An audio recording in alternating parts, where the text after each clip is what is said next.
올류 아반떼 신형이죠. 완전 신형 아반떼의 대략적인 옵션 그리고 가격 이렇게 조금 보여드리도록 하겠습니다. 현대자동차 홈페이지에 가시면은 여기 나와 있는 것처럼 홈, 승용, 그리고 올류 아반떼 쪽을 보시면 도움이 되십니다. 사이트를 이렇게 쭉 내려가다 보면 디자인이나 뭐 어떤 사람들이 선호하는 것들에 대한 분위기가 좀 나와 있습니다. 이번에 광고가 제2의 청춘카라고 나와 있잖아요. 나와 있는 것처럼 그 연세 드신 분들, 이제 시니어 분들도 잡으려는 그 시장을 잡으려는 현대의 아주 야심이 보입니다. 이렇게 나와 있는 것처럼 그 나이 드신 멋진 신사가 몰아도 손색이 없는 차량이다. 왜냐면 너무 대형차를 끌기에는 좀 부담이 되실 수도 있고, 그리고 너무 소형을 몰기에는 다소 좀 위험하다는 생각이 있을 수 있기 때문에 요 정도 크기, 그러니까 준준형 정도의 크기로 몰고 다녀도 전혀 스타일에 뒤지지 않는다, 이런 느낌을 좀 주는 것 같아요. 그리고 이런 꼬맹이들이 봤었을 때도 좀 뭔가 이뻐 보이는 듯한, 그리고 어차피 아반떼를 주 타깃층 20대에서 30대라고 생각을 하는데 감각 있게 요번 디자인은 저도 개인적으로 많이 좀 기대를 하고 있는 디자인이긴 합니다. 그리고 네, 이렇게 나이 드신 분이 편하게 작동하는데 크게 무리가 없다, 이런 분위기를 그려주는 것 같아요. 그리고 깔끔하죠. 제가 볼 때는 이 10.25인치 이 내비게이션이 상당히 편하지 않을까라는 생각은 있고요. 이 부분의 디자인들은 지금 현대에서 이 일자로 쭉 밀고 있는 이 디자인은 지금부터 나오는 소나타나 혹은 신형 그랜저나 계속 접목이 돼서 팰리세이드부터 계속 내려오는 그런 디자인을 계속 아무래도 패밀리 룩을 적용하지 싶습니다. 핸드폰에 이제 키 기능을 넣어서 이렇게 스마트폰으로 차량 외부에서 도어를 열고 시동을 걸 수 있습니다. 이거는 이제 이 부분은 아무래도 이제 블루링크라는 걸 이용해서 시동도 걸 수 있고 이런 부분도 적용 당연히 했을 거라 생각은 들고요. 디자인 부분은 저는 마음에 많이 듭니다. 너무 이쁘게 잘 만들었다고 생각을 하고요. 개인적으로는 조금 칼을 갈았다라는 느낌이 들 정도로 이쁘다라고 생각을 합니다. 휠 같은 경우는 당연히 사이즈가 높아질수록 17인치 휠들이나 이 정도로 휠들이 당연히 이쁠 겁니다. 15인치는 이 타이어의 이 사이즈가 타이어 사이즈 자체가 커지면은 좀 디자인적으로 이쁘지 않은 걸로 알고 있기 때문에 선택적으로 여러분들께서 차량을 구매하셨을 때 이 정도 인치로 가면 좋겠다, 혹은 나는 깡통을 살 거다, 아니면 풀옵션의 차량을 살 거다, 요거에 따라서 디자인이 많이 바뀐다고 생각을 합니다. 나는 그냥 아반떼면 돼 라고 생각하시고 그냥 차는 차일 뿐이지 옵션이 그렇게 중요하지 않아 라고 생각을 하신다면 깡통 옵션의 차량을 사셔도 크게 무방하다 생각을 합니다. 실내 같은 경우는 옵션에 따라서 이런 부분의 버튼이나 혹은 실내 내부의 디자인이나 이런 것들이 많이 달라질 수 있기 때문에 그 부분도 실차를 미리 한번 보시고 구매를 하시는 것도 좋다라고 생각을 하고요.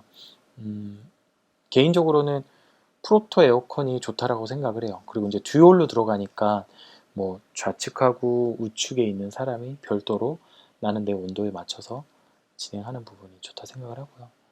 웬만한 고급 차량에 다 들어가 있는 통풍이나 뭐 열선 그리고 핸들 열선까지 다 들어가 있는 거기 때문에 편할 것 같아요. 그리고 요게 이제 매뉴얼 에어컨 이렇게 보시는 것처럼 예, 차이가 보이시죠? 이 깡통 옵션은 이렇게 들어가는 거예요. 듀얼도 아니고 예, 열선도 없고 그리고 핸들 히팅도 없기 때문에 그냥 정말 말 그대로 깡통 옵션인 거죠.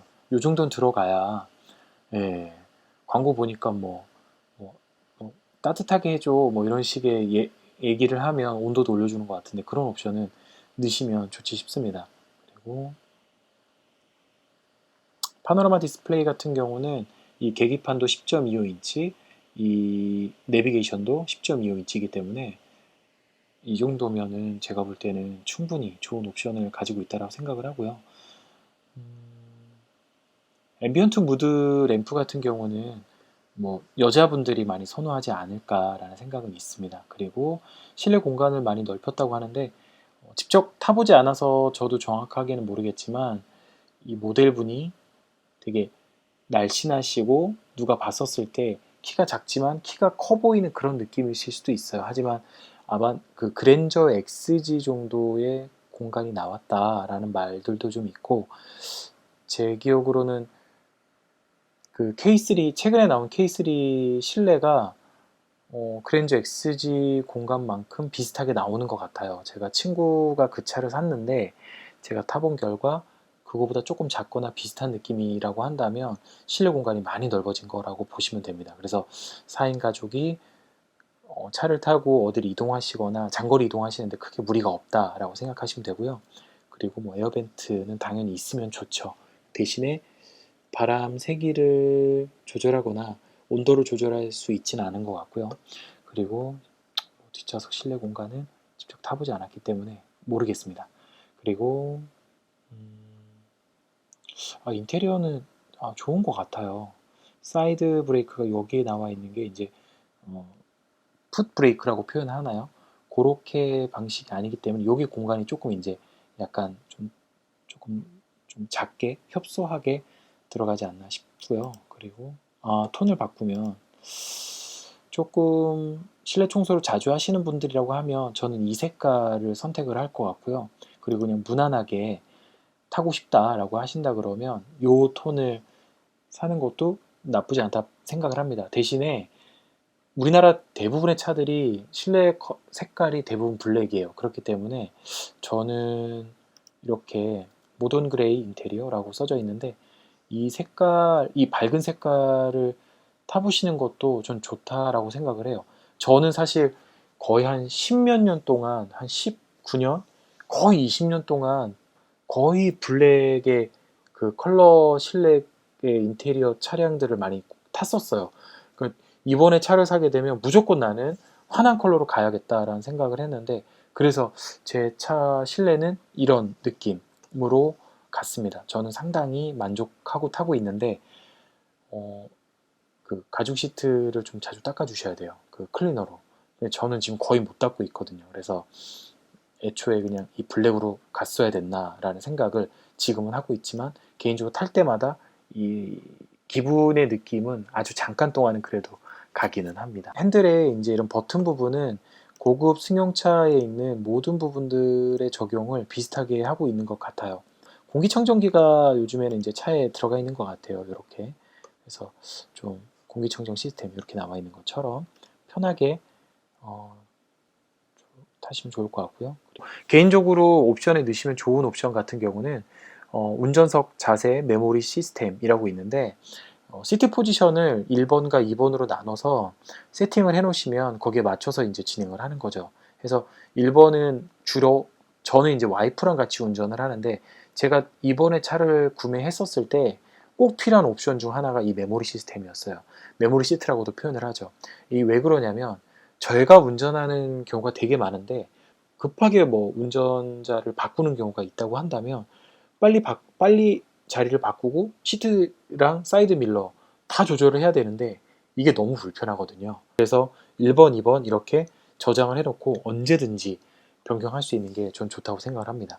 그리고 당연히 이 메모리 시스템, 운전석 자세 메모리 시스템이 있으려면 당연히 전동 시트가 돼야 됩니다. 하이패스 시스템 같은 경우도 저는 고속주행이나 혹은 장거리 주행이 많으시다고 한다면 무조건 필요하다고 생각을 합니다. 그리고 당연히 뭐 보스 프리미엄 사운드 시스템 같은 경우는 장거리 운전이나 혹은 장시간 운전이 많으신 분들한테는 좋은 음향, 이게 또 따로 이 사운드 시스템이나 혹은 하이패스 같은 경우는 따로 별도로 설치가 가능하세요. 그런데 이게 또 배터리를 교환하고 혹은 배터리가 아니더라도 뭐 창문 위에 이렇게 붙이고 이런 것들이 되게 육안상 보기에도 좋지 않고, 그리고 이제 사고가 났었을 때 위험적인 요소가 있을 수 있기 때문에 개인적으로 이렇게 순정형으로 넣으시는 게 좋지 싶고요.